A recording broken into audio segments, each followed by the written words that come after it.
وہ الگ ٹائپ کی یعنی آنکھوں کی ٹھنڈک بنتے ہیں. چھوٹا بچہ جو انٹرٹینمنٹ دیتا ہے نا وہ بڑا نہیں دے سکتا. اس کا مسکرانا، اس کی حرکتیں، اس کا اچھلنا کودنا، یقین نہ آئے آپ انٹرنیٹ پہ سرچ کریں بچوں کی حرکتیں، بچوں کی کہکہے، بچوں کی مسکراہٹ، آپ کا دل باغ باغ ہو جائے گا. جبکہ وہ بچے اجنبی بچے ہوں گے جو انٹرنیٹ پہ یوٹیوب پہ آپ کو نظر آ رہے ہیں. آپ سوچیں جب آپ کے اپنے ہوں گے تو کتنا اچھا لگے گا. تو ہو کیا رہا ہے کہ بچے پیدا نہیں ہوتے ہیں تو ایک آدھ ہوتا ہے، وہ بڑا ہو جاتا ہے، پھر گھر میں سب بور ہو رہے ہیں. تو بچے کی گھر میں موجودگی یہ بہت ضروری ہے، پیرنٹس کے لیے بہت ضروری ہے. یہ والدین کے لیے، ماں کے لیے، باپ کے لیے، دونوں کی صحت کے لیے بچے کا ہونا ضروری ہے. لوگ اکثر کہتے ہیں والدین بچوں کو پالتے ہیں. میں کہتا ہوں بچے جتنا والدین کو پالتے ہیں نا، والدین اتنا بچوں کو نہیں پالتے. بچہ خود ماں باپ کو پالتا ہے. یعنی پالنے کا مطلب ان کی ذہنی تفریح کا ذریعہ بنتا ہے. ماہر نفسیات کہتے ہیں دماغی درجنوں بیماریوں کا علاج چھوٹا بچہ ہے. اتنی خوشیاں دیتا ہے چھوٹا بچہ. اور ہمارے ہاں آپ دیکھو کہ خام ایک غیر مسلموں سے آئی ایک چیز جو نیچر سے ہٹ کر زندگی گزار رہے ہیں، وہ ہمیں بھی نیچر سے ہٹا رہے ہیں. تو گھروں میں رونقیں ختم ہو گئی، ہزار گز کے بنگلے ہیں، اور دیواروں کو دیکھ دیکھ کے جناب وہ میاں بیوی جو ہے نا دیوانے دیکھ دیکھ کے خوش ہو رہے ہوتے ہیں. میں کہتا ہوں وہ چھوٹا گھر جو بچوں سے بھرا ہوا ہو اس میں زیادہ خوشیاں ہیں ان ہزار گز کے بنگلوں سے جس میں 2-3 افراد رہتے ہوں. میرے تو ٹریولنگ بہت ہوتی ہے، میں ہر گھر میں جاتا ہوں، یعنی ہر طرح کے لوگوں میں ملتا ہوں، ہر طرح کے گھروں میں جانا ہوتا ہے. میں دیکھتا ہوں کہ جو غریب لوگ ہیں جن کی اولادیں ہیں اور وہ زیادہ خوش ہوتے ہیں ذہنی طور پر. اللہ یہ کہ خدا نخواستہ اولادوں میں کوئی قاتلانہ لڑائیاں ہو رہی ہوں وہ تو ایک الگ بات ہے، لیکن نارمل جو حالات ہیں اس کے حساب سے بات کر رہا ہوں، وہ زیادہ خوش ہوتے ہیں. اور میں ایسے گھروں میں بھی گیا ہوں ہزار گز کے لگژری، اور وہاں جا کے دیواریں کاٹنا شروع کرتی ہیں، کھاتی ہیں دیواریں کہ کیا ہے یہ، کس کے لیے بنایا آپ نے؟ آپ کے تو اولاد ہی نہیں ہے. ایک آدھ بچہ ہے، اس کو اولاد تو نہیں کہتے. تو کیا ہو گیا؟ عقل کو ماتم کرنے کا دل کرتا ہے. جو خوشیوں کی زندگی تھی وہ گورے نے آپ سے چھین لی ہے، وہ مصنوعی خوشیاں آپ کو دے رہا ہے. دیکھو نیچر کا کوئی متبادل نہیں ہوتا. آج بھی لوگ چشموں کا پانی اور گرینری اور درخت اور اس ٹائپ کی چیزوں میں لوگ زیادہ سکون محسوس کرتے ہیں. اگر بنگلے بناتے بھی ہیں تو اس میں کوشش کرتے ہیں پھول لگانے کی، گارڈن بنانے کی، اس لیے کہ جو اطمینان جو نیچر میں جو انسان کو روحانی سکون ملتا ہے وہ نیچر سے ہٹ کے نہیں ملتا. تو آپ پالیں، کتے پالنا تو جائز نہیں ہے ضرورت کے بغیر. آپ باقی جانور پالیں، لیکن پہلے آپ اپنے بچوں کو پالیں. بچوں کو آپ پالیں گے تو انشاءاللہ پھر یہ ضرورت نہیں رہے گی آپ کو ان چیزوں کی. پھر بھی اگر پالنا ہے تو میں کہتا ہوں پھر بکریاں پالیں، گائے پالیں، بھینس پالیں. اس کا فائدہ بھی تو حلال جانور پالیں نا. بلی کا کیا فائدہ ہوگا آپ کو؟ بلی تھوڑا سا انسیت کرے گی آپ سے، ٹھیک ہے جائز ہے بلی پالنا بھی، تھوڑی سی مانوس ہو جائے گی، لیکن اس کا قوم کو بھی کوئی فائدہ نہیں ہے، آپ کو بھی کوئی فائدہ نہیں. اس کے بالوں میں بیماریاں بھی ہوتی ہیں، تو قوم کو بھی فائدہ نہیں. قوم کو بھی فائدہ ہے حلال جانور پالنے میں. بکریاں، بھیڑ، گائے، بھینسیں یہ پالیں گے، دودھ فائدہ ہوگا، آرگینک دودھ ملے گا آپ کو، آرگینک گوشت ملے گا آپ کو. دیسی مرغیاں پالیں گے، آرگینک انڈا ملے گا آپ کو. انڈے مارکیٹ سے شارٹ ہوتے جا رہے ہیں آرگینک انڈے، اور جو آرگینک کے نام پہ مارکیٹ میں بک رہے ہیں ان کا بھی کوئی بھروسہ نہیں ہوتا کہ دیسی ہیں بھی کہ نہیں ہے. تو پتہ نہیں کیا ہو گیا لوگوں کو، ہم سمجھ میں نہیں آ رہا. پولیس کے ذریعے بھی کوشش کر لی ہے سمجھانے کی، پولیس والوں کی سمجھ میں نہیں آ رہا، تو کیسے آپ کی سمجھ میں آئے گا؟ تو جانور پالیں، مگر وہ جانور جو فائدہ مند ہے. پیغمبروں نے بکریاں چرائی ہیں تو ہم بھی گوروں کو دیکھ دیکھ کے کتے پال لیں. کتا ضرورت کی چیز ہے. اگر آپ کو گھر میں حفاظت کے لیے کتا رکھنا ہے تو آپ 10 دفعہ رکھیں. جب حفاظت نہیں ہے، کیا بلی کا جھوٹا کھا پی سکتے ہیں؟ بلی پالنا کیسا ہے؟ کیا بلی کا جھوٹا حلال ہے؟ اگر بلی نے گوشت یا دودھ میں منہ مار دیا تو اس کے استعمال کا کیا حکم ہے؟ موسیٰ جان ریاض سے حدیث میں آتا ہے نبی صلی اللہ علیہ وسلم نے بلی کا جھوٹے کو پاک قرار دیا ہے، اور اس کی وجہ یہ بیان کی فَإِنَّهَا مِنَ الطَّوَّافِينَ عَلَيْكُمْ، یہ تم پر بار بار چکر لگاتی ہے. یعنی گھریلو جانور، اس سے بچنا بہت ممکن ہے. تو اس لیے فقہاء نے لکھا ہے کہ بلی کا جھوٹا پاک ہے، لیکن مکروہ بہرحال ہے. مکروہ اس لیے کہ درندوں کے جھوٹے ناپاک ہوتے ہیں، حرام جانوروں کا جھوٹا ناپاک ہوتا ہے. تو بلی بھی بہرحال ایک درندہ ہے. تو نبی نے جو گنجائش دی اس کی وجہ بتا دی کہ اس سے بچنا ممکن نہیں ہے، بہت مشکل ہے اس سے بچنا. بار بار گھروں میں آتی ہے، منہ لگا دیتی ہے کھانے پینے کی چیزوں کو. تو اس سے پتہ چلتا ہے کہ ضرورت کی وجہ سے اس کی اجازت دی گئی ہے. تو ضرورت کی وجہ سے جس چیز کی اجازت دی جائے تو اس میں یہی ہوتا ہے کہ احتیاط بہتر ہے.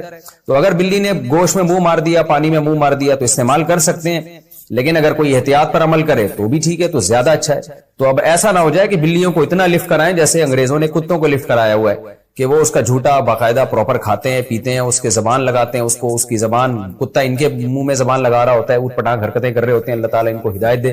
تو کتے کا جھوٹا تو بالکل ہی ناپاک ہے. میرا مقصد بتانے کا یہ ہے کہ بلی کو پالیں آپ، لیکن اتنا لفٹ نہ کرائیں جتنا انگریزوں نے کتوں کو لفٹ کرایا ہوا ہے، کیونکہ ہے بہرحال درندہ.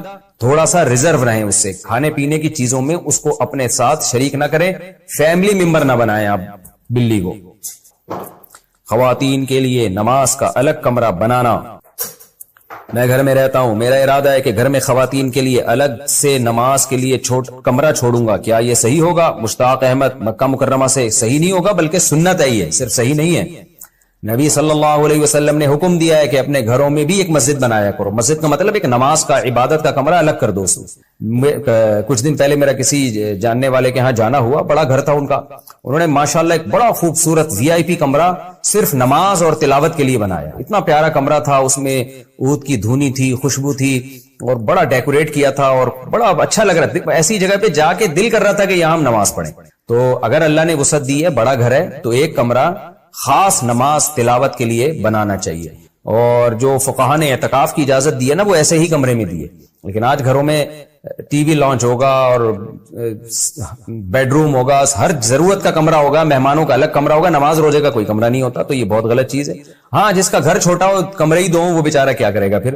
تو اس لیے اللہ نے اگر گنجائش دی ہے تو گھر میں نماز کے لیے, خاص طور پہ خواتین کے نماز کے لیے الگ کمرہ بنائیں. ہابی کے لیے کیٹ پالنا. میں نے سنا تھا کہ بلی پالنا سنت ہے, کیا شوق کے لیے بلی پال سکتے ہیں؟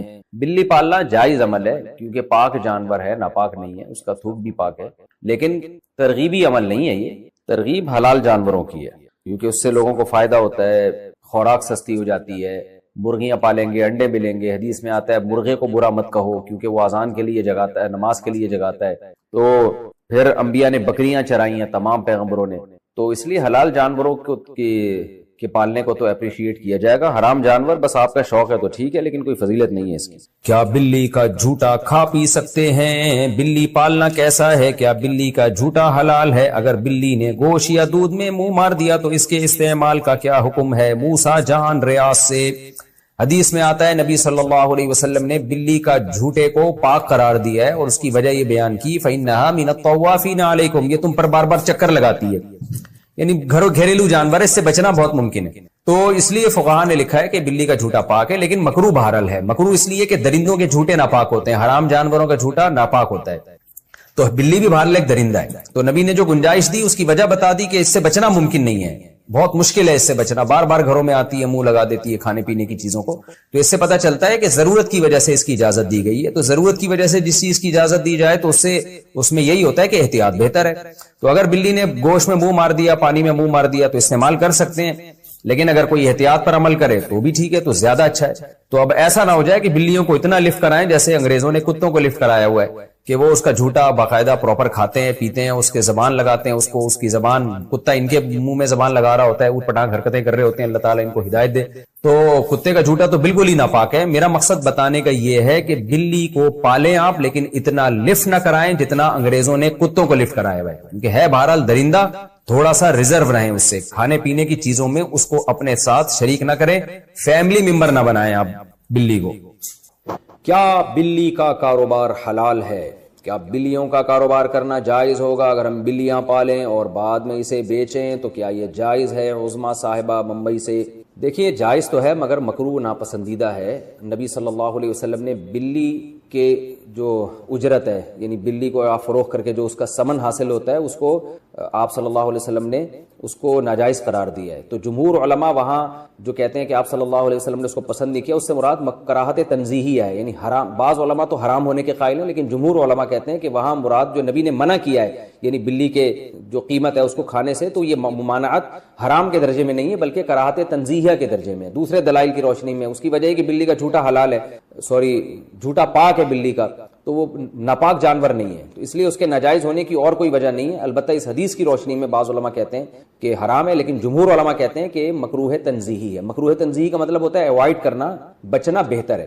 تو مشورہ میرا یہ ہے کہ اگر آپ نے کوئی بلی بیچ دی ہے تو اس کی قیمت اگر آ گئی ہے تو ٹھیک ہے, لیکن آئندہ بہتر یہ کہ اس کو کاروبار آپ نہ بنائیں. حرام میں نہیں کہہ رہا, قول میں وہی کر رہا ہوں جو جمہور کا قول ہے کہ حرام نہیں ہے, مکروہ تنزیہی ہے, لیکن بہتر یہی ہے کہ آپ اس سے اجتناب کریں. حلال جانوروں کا کاروبار کیا کریں, اس میں برکت ہوتی ہے, اس میں لوگوں کو فائدہ ہوتا ہے. بلیاں اگر معاشرے میں پھیلیں گی تو اس سے پبلک کو کیا فائدہ ہے؟ اگر گائے, بھینس, بکریاں, مرغیاں ان کا کام کریں گے, مرغیوں سے انڈے ملیں گے, بکریوں سے دودھ ملے گا, گوشت ملے گا, بکروں کے ریٹ مارکیٹ میں کم ہو جائیں گے جب بکروں کی پیداوار بڑھے گی, تو اس سے انسانیت کو فائدہ ہے اور انٹرٹینمنٹ بھی ہے. بکری بھی پل جاتی ہے, دمبے بھی پل جاتے ہیں. میرے دمبے آپ آ کے دیکھیں, 2 دمبے ایسے ٹائٹ خاندانی طریقے سے پلے ہوئے, کھا کے ماشاءاللہ مسٹنڈے بھی ہو رہے ہیں اور پل بھی گئے ہیں. بچے کھیلتے ہیں ان سے, وہ جب عصر کے بعد لے کے نکلتے ہیں چھلانگے مارتے ہیں وہ. تو اگر آپ کو تفریح کرنی ہے تو وہ دمبوں سے بھی ہو سکتی ہے, گائے سے بھی ہو سکتی ہے. گائے کا بچہ کتنا خوبصورت ہوتا ہے ایسا, اور بھینس کا بچہ ایک نمبر کا سست ہوتا ہے. میں اکثر لطیفہ سناتا ہوں نا, بھینس کا بچہ ایسے کھیلتا ہے, بس اس کا کھیل یہی ہے, کان بیٹھ کے ہلاتا رہے گا, تو اس میں بھی مزہ آتا ہے. اور گائے کا بچہ ذرا اچھل کودتا ہے, بکری کا بچہ اور اچھل کود مچاتا ہے, ایسا خوش ہوتا ہے جب آپ اس کو اس کے پنجرے سے باہر نکالیں نا, ایسی چھلانگیں مارتا ہے. تو حلال جانور پالیں, یہ کتے بلی جو ہے نا یہ مناسب نہیں ہے پالنا. یعنی کاروبار کرنا, پل جائے بلی تو ٹھیک ہے, کوئی ممانعت نہیں ہے, لیکن یہ کہ کاروبار ہی اگر کرنا ہے تو ان چیزوں کا کریں جن کے گوشت میں, جن کے انڈوں میں, جن کے دودھ میں اللہ نے برکت رکھی ہے. آپ صلی اللہ علیہ وسلم نے فرمایا مرغے کو برا مت کہو, لا تسبوا الدیک فانه یؤذن للصلاۃ, وہ اذان کے لیے جگاتا ہے, وہ نماز کے لیے جگاتا ہے تمہیں. تو یہ برکت والے جانور ہیں حلال. تو حضرت سلیمان علیہ السلام کے اس واقعے میں بہت اسباق ہیں. ایک تو ہمیں یہ نالج پتہ چلی کہ جانوروں کا آپس میں ایک بہت مضبوط لنک ہوتا ہے جس میں وہ ایک دوسرے کو اطلاع بھی دے رہے ہوتے ہیں. دوسری بات ہمیں اس واقعے میں یہ پتہ چلی کہ چیونٹی یہ کہہ رہی ہے کہ سلیمان اور اس کا لشکر تمہیں روند ڈالے گا مگر ان کو پتہ بھی نہیں چلے گا. یہ جو پتہ بھی نہیں چلے گا نا, یہ بھی قرآن کے الفاظ لغو نہیں ہیں, اس میں بھی حکمت ہے. کیا مطلب؟ پیغمبر جان کر یہ کام بولو نہیں کر سکتے. اس میں جانوروں پہ بھی ظلم سے روکا گیا ہے, اور یہ احادیث سے ثابت ہے. نبی صلی اللہ علیہ وسلم نے فرمایا کہ پچھلی امتوں میں ایک پیغمبر تھے جن کو ایک چیونٹی نے کاٹا, تو انہوں نے ساری چیونٹیاں جلا دی. تو اللہ نے ان پر وحی کر کے تنبیہ کی کہ کاٹا ایک نے تھا, سزا آپ نے سب کو کیوں دی. اس سے پتہ چلتا ہے کہ بلا وجہ چیونٹی مارنا بھی جائز بول لو نا بھائی نہیں ہے, خام خامے. ہاں گھر میں چیونٹیاں تنگ کر رہی ہیں تو وہ فنائل کا پوچھا ووچھا لگا کے, وہ ایک الگ چیز ہے, وہ صفائی ستھرائی کے لیے. ایسا نہ ہو کہ ڈبے رکھ کے چیونٹیاں پالنا شروع کر دیں آپ بلا وجہ. یعنی وہ آپ کو گھر میں تو کیڑے مکوڑے تکلیف دیتے ہیں نا, لیکن تکلیف بھی نہیں دے رہے, خام خامے جانور کو جا کے مارنا یہ اسلام میں جائز بولو نہیں. آپ صلی اللہ علیہ وسلم نے چڑیا کو مارنے سے منع کیا ہے. اجازت دیے جس نے چڑیا کو ذبح کر کے کھانا ہو, شکار کے لیے کھانے کے لیے اس سے مار رہے ہو تو ٹھیک ہے, خام خامے نشانے بازی کے لیے ٹھیک نہیں ہے. حضرت عبداللہ بن عمر نے کچھ بچوں کو دیکھا کہ مرغی کو باندھ کے, یہ کچھ لڑکے تھے, مرغی باندھ کے نشانہ سیکھ رہے ہیں تیر اندازی کا. فرمایا نبی صلی اللہ علیہ وسلم نے اس عمل سے منع کیا ہے. نشانے بازی کسی بے جان پہ سیکھو, مرغیوں کو اس کا نشانہ, یہ ظلم ہے نا جانور کے اوپر. جو کام کسی دوسرے سے ہو سکتا ہے اس میں مرغی کو نشانہ کیوں بنا رہے ہو بھائی؟ مرغی کھانی ہے تو ذبح کر لو. اور آپ دیکھو چائنا والوں کو زندہ کتے کھولتی کڑھائی میں ڈال دیتے ہیں. انسانیت ہے یار, لیکن اسلام چونکہ اعتدال کا مذہب ہے, پہلے انسان ہے بعد میں جانور, اس لیے جہاں جانور انسان کی تکلیف کا سبب بنے گا تو پھر مارنے کا حکم ہے. مدینہ میں جب کتوں کی تعداد زیادہ ہو گئی تھی تو آپ نے صحابہ کو کتوں کے قتل کا حکم دیا, کیونکہ کتوں کی نسل بہت اسپیڈ سے بڑھتی ہے اور ان کے لیے کوئی محکمہ منصوبہ بندی, فیملی پلاننگ والوں کو انسانوں سے فرصت ملے گی تو کتوں کی طرف جائیں گے نا. جس کے لیے اللہ نے کائنات کو بنایا انسان, اس کی تو نسل روکی جا رہی ہے. جو مقصود کائنات نہیں ہے ان کو مارنے پر جو جانوروں کی جو NGOs ہیں نا ان کی طرف سے پابندی. کراچی میں کتا مارنے پر پابندی ہے. یہ کتا پن ہے یا نہیں ہے بتاؤ؟ یہ کیسا کتا پن ہے یار؟ کتوں کی نسل کو کنٹرول کرنا یہ قرآن و سنت سے, یہ حدیث سے ثابت ہے. مدینہ میں کتے زیادہ ہو گئے تھے, آپ نے حکم دیا قتل کلاب کا, کتوں کو مارو, ایک نسل کو کم کرو ان کی. پھر صحابہ تو نبی کے حکم پہ حریص تھے, انہوں نے اتنے مارنا شروع کر دیے کہ دیہاتی باہر سے آتا اس کے بھی کتے کو مارتے ہو. تو آپ نے منع کیا, فرمایا ما لکم وللکلاب, تمہیں کیا ہو گیا کتوں کے بارے میں؟ اللہ کی مخلوق ہے, چھوڑ دو اپنے حال پہ. کیا مطلب کہ ہمیں کتے سے کوئی ذاتی دشمنی نہیں ہے کہ اس کی نسل ہی ختم کرنی ہے, اتنا کرنا ہے کہ انسانوں کو نقصان پہنچانا ختم کر دیں. جب کنٹرول میں آ گئے تو اب چھوڑ دو. تو یہ اعتدال ہے. بعض لوگوں کے ہاں جانوروں کے اتنے حقوق ہیں, NGOs بنی ہوئی ہیں, کتے لوگوں کو کاٹ رہے ہیں, بائکوں سے ٹکرا رہے ہیں, کراچی میں تو بہت ہو گئے ہیں, لیکن کہتے ہیں نا ان کتوں کو مت مارو. اور بعضوں کے ہاں ایسی زیادتی ہے کہ جلتے ہوئے زندہ کتے جلتی ہوئی کڑھائی میں ڈال کے کھا جاتے ہیں. وہ بہت سے دوستوں نے بتایا چائنا میں وہ کتا جب کڑھائی سے نکلتا ہے زندہ ہوتا ہے وہ, کیونکہ اسکن جب تک آپ کے اوپر ہے نا اور گلا نہیں کٹتا, آپ کسی کی موت آرام سے نہیں ہوتی, جلنے سے جلدی موت نہیں ہو جاتی انسان کی. تو وہ کس قدر جانور کے ساتھ ظلم ہے. مجھے تو وہ حدیث یاد آتی ہے کہ ایک عورت نے ایک بلی کو باندھ دیا اور کھلایا پلا رہے نہیں, تو اللہ نے اس کے ساری نیکیوں کو اس ظلم کی وجہ سے ضائع کر دیا. تو کس قدر ظلم ہے. آپ صلی اللہ علیہ وسلم نے فرمایا جانور کو جب ذبح کرو تو ذبح میں بھی اس کو آرام پہنچاؤ. چھری تیز ہونی چاہیے, ایسے دانے والی نہیں ہونی چاہیے کہ گھنٹے پہ کاٹ رہے ہیں اس کو. اور جو ہمارے ہاں پہلے جانور کو لٹاتے ہیں پھر جا کے چھری تیز کر رہے ہیں, بلکہ چھری منگوا رہے ہوتے ہیں, وہ پڑا ہوا ہے پھر کہتے ہیں یار ذرا چھری لے کر آ، تو یہ کام پہلے کر کے رکھ لیتے ہیں، اس کو کس بات کی تکلیف دے رہے ہو؟ نبی صلی اللہ علیہ وسلم نے فرمایا اللہ نے ہر چیز پر احسان فرض کیا. احسان کا مطلب ہر ایک کے ساتھ اچھا سلوک، جس میں جانور بھی داخل ہے. اب چھپکلی دیکھو، چھپکلی کے مارنے کا حکم ہے، پالنے کا حکم نہیں ہے، نقصان دہ جانور ہے. لیکن آپ صلی اللہ علیہ وسلم نے فرمایا، صحیح حدیث ہے، جس نے ایک وار میں چھپکلی ماری 100 نیکیاں. جتنے وار کم ہوں گے نیکیاں کم. کیوں؟ علماء اس میں حکمت بیان کرتے ہیں، جتنے زیادہ وار میں مارو گے جانور کو اتنی تکلیف ہوگی. لہذا ایک ہی دفعہ میں، ہم بچپن میں مارتے تھے بڑا مزہ آتا تھا، ایک ہی دفعہ میں چپل تبیز سے ماری، وہ اسٹیکر بن کے چپک گئی، اس کو پتہ ہی نہیں چلا، ایک جہان سے دوسرے جہان میں شفٹ. لیکن شرارتی بچے کیا کرتے تھے، گرگٹ کو پکڑ کے نا اس کے گلے میں رسی ڈال کے اس کو یوں یوں کر کے گھما رہے ہیں، وہ کھیل کود میں لگے ہوئے ہیں. یہ ظلم ہے بھائی، یہ ناجائز ہے. تو لڑکے کر رہے ہوتے تھے اس طریقے سے. ہمیں اس وقت بھی یہ عمل اچھا نہیں لگتا تھا کہ یار یہ تو زیادتی ہے، کسی جانور کو تکلیف دینا ہے. تو ویڈیو دیکھیں آپ انٹرنیٹ پر، زندہ مرغا کھولتی ہوئی پانی میں ڈال دیتے ہیں، زندہ مرغا، اور پھر وہ جب تڑپتا ہے اس کو نکالا تو اس کے پر اتار رہے ہیں کیونکہ پر نرم ہو جاتے ہیں. بھائی تھوڑی دیر کے لیے آپ اپنی انگلی کھولتے ہوئے پانی میں ڈال کے دیکھیں، آپ سے برداشت ہوتی ہے؟ آپ کیسے زندہ جانور آپ اس کے اندر پانی کے اندر ڈال رہے ہو بھائی، اور پھر اس کو نکال کے وہ بیچارہ تڑپ رہا ہے، اس کے بال ہٹا رہے ہیں.